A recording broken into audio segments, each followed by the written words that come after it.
हमारे इस YouTube channel के सेगमेंट फास्ट न्यूज में आप तमाम का इस्तकबाल है। इस वीडियो में आप देख सकते हैं कम मिनटों में बहुत ज्यादा खबरें। तो आइए शुरू करते हैं वीडियो को और देखते हैं आज की ताज़ा तरीन खबरें। साबिक इमाम मक्का मस्जिद और खतीब हज़रत मोहम्मद उस्मान नक्शबंदी का हुआ इंतकाल। दक्कन की मारूफ इल्मी, रूहानी और समाजी बुजुर्ग शख्सियत हज़रतुल अल्लामा हाफिज़ व क़ारी मोहम्मद उस्मान नक्शबंदी साबिक इमाम मक्का मस्जिद और खतीब मस्जिद प्रिंस शाह अहमद जा का इंतकाल हो गया। आज सुबह वो अपने मालिक हकीकी से जा मिले।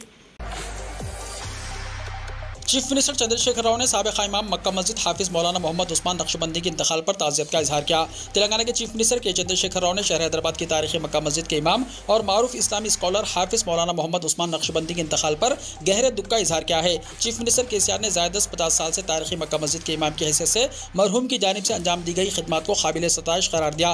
वज़ीर आला ने अलहदा तेलंगाना तहरीक के दौरान मौलाना की जानिब से की गई काविशों और नीज़ मरहूम इस्लामी स्कॉलर के साथ अपनी वाबस्तगी को याद किया। चीफ मिनिस्टर ने मरहूम के हक में दुआया कलिमात का इजहार करते हुए उनके लवाहिकीन से दिली ताज़ियत का इजहार किया।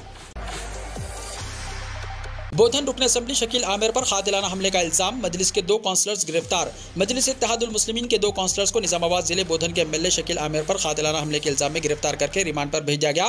एमआईएम के काउंसलर्स पर इल्जाम है कि उन्होंने एमएलए शकील आमिर को रोका, जो जुमे को बोधन में तेलंगाना यौम तासीस दहाई तकारीब में शिरकत के लिए आए हुए थे।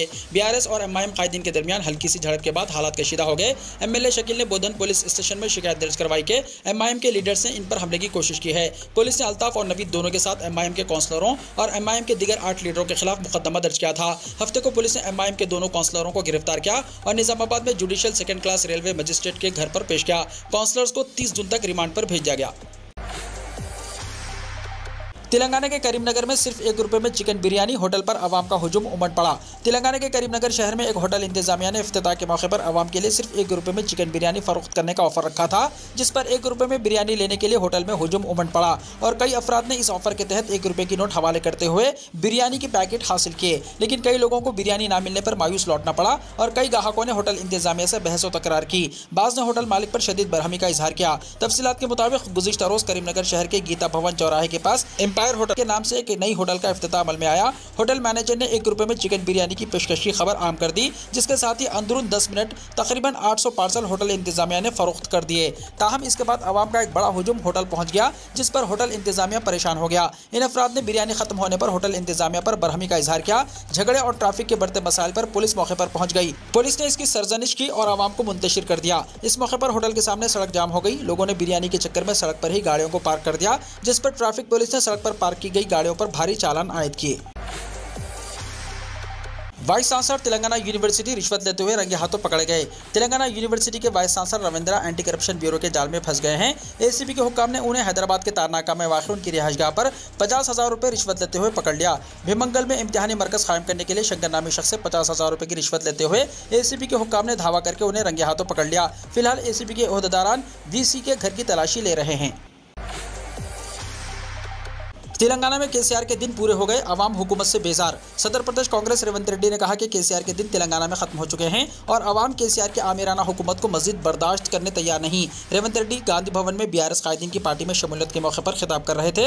अचंपेट असम्बली हल्के के सीनियर लीडर जी राजेंद्र, साबिक ZPTC बी नायक ने दीगर मंडलों के कायदीन और कारकुनों के साथ कांग्रेस में शमूलियत इख्तियार कर ली। रेवंत रेड्डी ने कहा कि तेलंगाना के 4 करोड़ अवाम केसीआर हुकूमत की लूट और इस्तेहसाल का शिकार हो चुके हैं। अवाम मजीद बर्दाश्त करने तैयार नहीं। उन्होंने कहा कि बड़ी तादाद में कायदीन की कांग्रेस में शमूलियत रियासत में मुखालिफ केसीआर लहर का सबूत है। उन्होंने कहा कि तेलंगाना में कांग्रेस के हक में लहर पैदा हो चुकी है और अवाम केसीआर हुकूमत से नजात चाहते हैं। कांग्रेस से इख्तिदार के जरिए तेलंगाना अवाम को केसीआर से छुटकारा हासिल होगा। उन्होंने कहा कि गुज़िश्ता 9 वर्षों में सिर्फ केसीआर खानदान को फायदा पहुंचा है, हालांकि अवाम से कई वायदे किए थे। उन्होंने तेलंगाना की तश्कील का सहरा केसीआर के सर बांधने की KTR की कोशिशों की मजम्मत की और कहा कि तेलंगाना तहरीक उस वक्त से जारी है जिस वक्त केसीआर सियासत में नहीं थे। 1968 में तेलंगाना तहरीक का आगाज हुआ, जबकि केसीआर ने 2001 में TRS कायम की। शहरियों को उनके इलाकों में मुख्तलिफ खिदमात की फराहमी, वार्ड सिस्टम का हुआ आगाज़। ग्रेटर हैदराबाद के हदूद में शहरों को मुख्तलिफ शहरी खिदमात की खुद उनके इलाकों में फराहमी के लिए रियासती हुकूमत की जानिब से वार्ड सिस्टम का आगाज़ किया गया। वज़ीर बल्दी नज़्म व नस्क KT रामाराव ने काचीगुड़ा वार्ड से इस निज़ाम का आगाज़ किया। इसके बाद शहर के तमाम 150 वार्ड्स में वार्ड दफातर का मुतल्लिक़ा अरकान असम्बली, अरकान कौंसिल और कॉरपोरेटर्स ने मुख्तलिफ महकमजात के अहदेदारों के साथ इफ्तिताह अंजाम दिया। दोस्त 2023 के तहत 27 जून तक दूसरे मरहले के admissions. Telangana state council of higher education ने डिग्री ऑनलाइन सर्विस तेलंगाना 2023 के सिलसिले में सीटों के अलॉटमेंट का पहला मरहला जारी कर दिया है, जिसके तहत 73,220 तलबा को सीटें अलॉट की गई हैं। अंडर ग्रेजुएट दाखिलों के लिए जुमला 1,05,935 तलबा ने नाम दर्ज करवाए थे, जिनके मिन जुमला 78,212 उम्मीदवारों ने वेब ऑप्शन से इस्तेफादा किया और 73,220 उम्मीदवारों को सीटें अलॉट की गई। सदर काउंसिल प्रोफेसर आलम बादरी ने कमिश्नर कॉलेजिएट और मैकेनिकल एजुकेशन नवीन मित्तल के साथ पहले मरहले के लिए सीटों का अलॉटमेंट जारी किया। ऐसे तमाम उम्मीदवारों को जिन्हें सीटें हासिल हो गई हैं, हिदायत की गई है कि वो केस के लिहाज से 500 रुपये या 1,000 रुपये ऑनलाइन फीस अदा करते हुए सेल्फ रिपोर्टिंग करें। दाखिलों के दूसरे मरहले के लिए रजिस्ट्रेशन और वेब ऑप्शन का आगाज 16 जून से हो गया है, जो 27 जून तक जारी रहेगा, जबकि 30 जून को सीटों का अलॉटमेंट होगा। तमाम उम्मीदवारों को मुतल्ला किया गया है कि वो तीसरे मरहले के अलॉटमेंट के बाद मुताल्लिका कॉलेजों को रिपोर्ट करें। चीफ मिनिस्टर केसीआर इतवार को हज हाउस में आ सकते हैं। चीफ मिनिस्टर के चंद्रशेखर राव तवक्को है कि 18 जून इतवार को तेलंगाना आज़मीन हज के काफिले को विदा करने के लिए हज कैंप का दौरा करेंगे। चीफ मिनिस्टर के दफ्तर से हज कमेटी को इत्तला दी गई है कि 18 जून की शाम की फ्लाइट से रवाना होने वाले आज़मीन को विदा करने के लिए चीफ मिनिस्टर हज हाउस आ सकते हैं। बताया जाता है कि मुसलमानों में बेचैनी की इत्तला पर केसीआर ने आज़मीन हज से मुलाकात का इरादा किया है। चीफ मिनिस्टर के प्रोग्राम को आज खतियत दी जाएगी। बताया जाता है कि चीफ मिनिस्टर के मुशीरों ने वाकिफ कराया कि आज़मीन हज के काफिलों की रवानगी का सिलसिला जारी है और दीगर रियासतों में चीफ मिनिस्टर्स ने पहले काफिले को विदा किया। असेंबली इलेक्शन में मुस्लिम अक़लियत की तायद पाने चीफ मिनिस्टर को हज हाउस का दौरा करने का मशवरा दिया गया, जिस पर चीफ मिनिस्टर ने इत्तेफाक कर लिया। मुर्मू ने हैदराबाद में एयरफोर्स एकेडमी में कंपाउंड ग्रेजुएशन परेड का मुआयना किया। सदर जमहूरिया द्रौपदी मुर्मू ने शहर हैदराबाद के दुंडिगल की एयरफोर्स एकेडमी में कंपाउंड ग्रेजुएशन परेड का मुआयना किया। सदर जमहूरिया 2 रोज़ा दौरा हैदराबाद पर जुमे की शाम शहर पहुंची। 211वें कोर्स की कंपाउंड ग्रेजुएशन परेड मुकम्मल फौजी शान के साथ मुनक्किद की गई। इसके जरिए भारतीय फिजाइया के मुख्तलिफ ब्रांचेस के फ्लाइट कैडेट्स की मतलूबा और चैलेंजेस से भरी तरबियत की तकमील हो गई। सदर जमहूरिया इस तकरीब की मेहमान खुसूसी थी। इस परेड के बाद PC-7 ज़ेर तरबियत तैयारे का एरोबेटिक्स डिस्प्ले किया गया। इलाहाबादी SU-30 और सारंग हेलीकॉप्टर का एरोबेटिक डिस्प्ले भी किया गया। तकरीबन 119 कैडेट्स ने इस तरबियत की तकमील की है। एयरफोर्स एकेडमी की तारीख में पहली मरतबा सदर जमहूरिया ने तरबियत की तकमील करने वालों की परेड का मुआयना किया। टॉस के SSC और इंटरमीडिएट नताइज का हुआ ऐलान। तेलंगाना ओपन स्कूल सोसाइटी यानी टॉस ने जुमे को SSC और इंटरमीडिएट एग्जाम्स के नताइज जारी कर दिए हैं, जो अप्रैल-मई 2023 में मुनक्किद किए गए थे। SSC एग्जाम्स में 30,564 उम्मीदवारों ने शिरकत की थी, जिनमें से 15,193 उम्मीदवार कामयाब रहे, जो 49.71% होते हैं। इसी तरह इंटरमीडिएट एग्जाम्स में शिरकत करने वाले उम्मीदवारों की तादाद 42,026 थी, जिनमें से 19,813 उम्मीदवारों को कामयाब करार दिया गया, जो 47.14% होते हैं। यहाँ जारी करदा प्रेस नोट में मुतल्ला किया गया है कि कामयाब और नाकाम उम्मीदवारों को प्रिंटेड मेमोरेंडम ऑफ मार्क्स अंदरून 15 दिन मुताल्लिका इदारों को रवाना कर दिए जाएंगे। वेबसाइट www.telanganaopenSchool.org के जरिए मेमोरेंडम ऑफ मार्क्स की कॉपी डाउनलोड की जा सकती है। समंदरी तूफान बिपरजॉय का तूफानी असर। राजस्थान में कई मुकामात पर शदीद बारिश, 14 ट्रेनें, 2 परवाजें मनसूख। बहिरा अरब से उठने वाला समंदरी तूफान बिपरजॉय अब गुजरात के साहिल से टकराने के बाद राजस्थान में तबाही मचा रहा है। हफ्ते की सुबह से बाड़मेर, सरोही, उदयपुर, जालोर, जोधपुर अजला में बारिश हो रही है। 50 से 60 किलोमीटर फी घंटे की रफ्तार से हवा चल रही है। गुज़िश्ता 24 घंटों में इसका सबसे ज्यादा असर मगरबी राजस्थान के जालोर, सरोही और बाड़मेर अजला में देखा गया। इन अजला में 4 से 5 इंच बारिश हुई। महकमे मौसमियात ने बाड़मेर, जालोर, सरोही और पौली के लिए रेड अलर्ट जारी किया है। रेलवे ने बाड़मेर से गुजरने वाली 14 ट्रेनों को मनसूख कर दिया है। इसी तरह उदयपुर से दिल्ली और मुंबई की 2 परवाजें भी मनसूख कर दी गई हैं।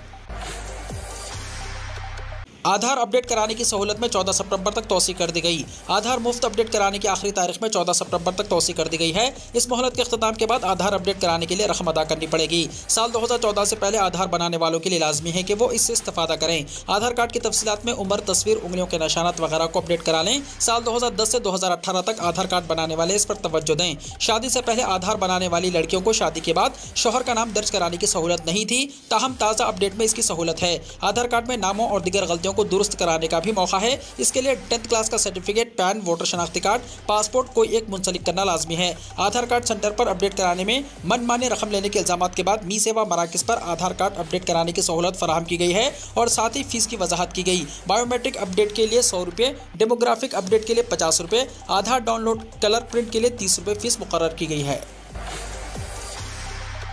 वज़ीर-ए-आज़म इतवार को मन की बात प्रोग्राम में अपने ख्यालात का इजहार करेंगे। वज़ीर-ए-आज़म नरेंद्र मोदी इतवार 18 जून को अपने माहाना रेडियो प्रोग्राम मन की बात में मुल्क और बैरूनी मुल्क के लोगों के साथ अपने ख्यालात का इजहार करेंगे। ये प्रोग्राम की 102वीं किस्त होगी। आमतौर पर यह प्रोग्राम महीने के आखिरी इतवार को नशर किया जाता है, लेकिन इस बार वज़ीर-ए-आज़म 20 से 25 जून तक अमेरिका और मिस्र के दौरे पर होंगे, इसलिए इस बार ये महीने के तीसरे इतवार को नशर किया जाएगा। यह program all India radio, Doordarshan और नरेंद्र मोदी मोबाइल ऐप के तमाम नेटवर्क्स पर नशर किया जाएगा। ऑल इंडिया रेडियो हिंदी नशरियात के फौरन बाद इलाकाई ज़बानों में प्रोग्राम को टेलीकास्ट करेगा।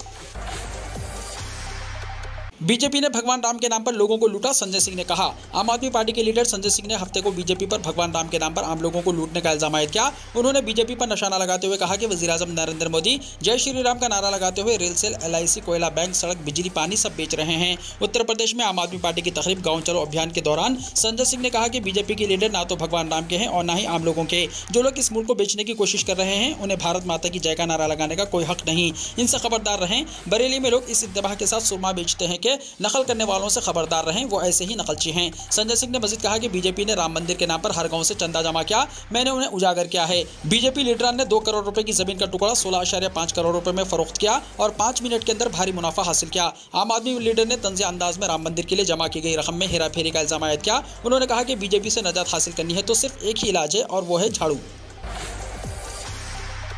मणिपुर में 3.2 शिद्दत का जल्जला। मणिपुर में हफ्ते की सुबह तकरीबन 10:30 बजे जल्जले के झटके महसूस किए गए।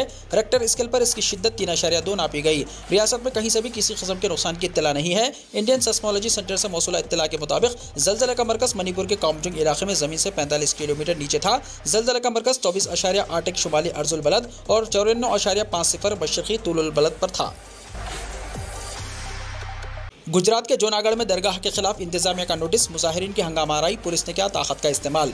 गुजरात के जूनागढ़ में मजीवाड़ी गेट के करीब मौजूद दरगाह हटाए जाने पर हंगामा खड़ा हो गया है। जूनागढ़ म्युनिसिपल कॉर्पोरेशन की जानिब से मुस्लिम कम्युनिटी की दरगाह को नोटिस भेजे जाने के बाद पथराव और आतिशजनी के वाक़यात सामने आए हैं। इसमें एक डिप्टी SP समेत तकरीबन 10 पुलिस एहलकार जख्मी हुए हैं, जबकि एक शख्स की मौत हो गई है। पुलिस ने इस मामले में अब 174 लोगों को हिरासत में लिया है। सूरत हाल से निपटने के लिए मजीवाड़ी गेट के आसपास के इलाकों में फोर्स तैनात कर दी गई है। ख्याल रहे कि जूनागढ़ रियासत से वाबस्ता मजीवाड़ी गेट के करीब एक दरगाह है जो कि अरसे दराज से यहाँ मौजूद है।